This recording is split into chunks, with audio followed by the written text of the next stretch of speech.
There's no funny quips or sugarcoating to begin this review. Sound of Freedom is here and it's got something to say to the world. Let's get into it.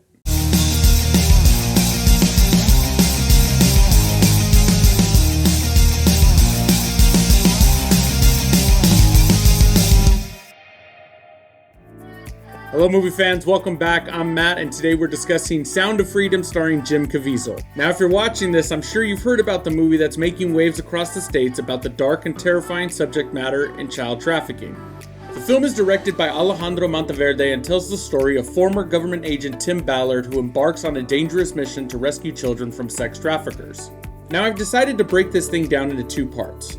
Firstly, my take on the movie as an entity on its own. And I'm not going to sit here and fact check or debunk any of the story elements. The film begins with based on a true story, but we should expect that any film probably took some liberties in aspects of the storytelling. And secondly, I'll give quick commentary on the subject matter itself.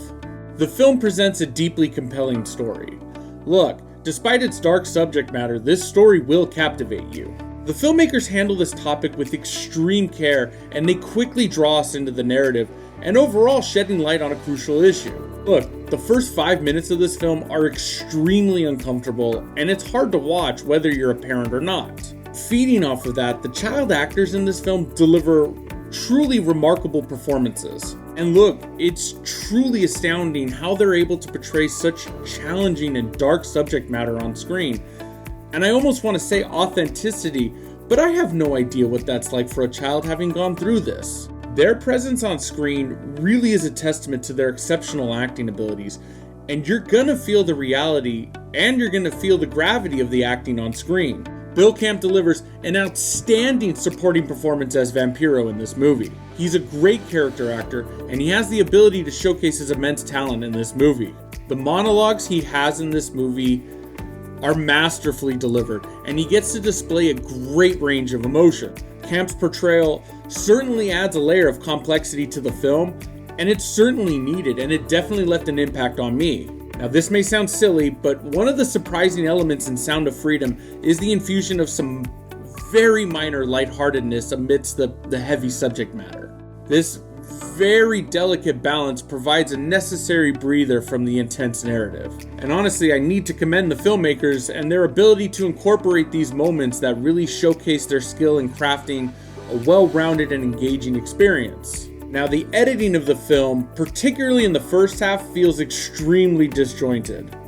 There are scenes that feel out of place or are 8 to 10 seconds of quick story points, but for me it definitely impacted the overall flow of the narrative. Now this issue may also stem from writing choices or budget constraints, but there are scenes that feel more like background fluff than really adding anything meaningful to the overall narrative. Now the pacing of this movie is my big issue in this film.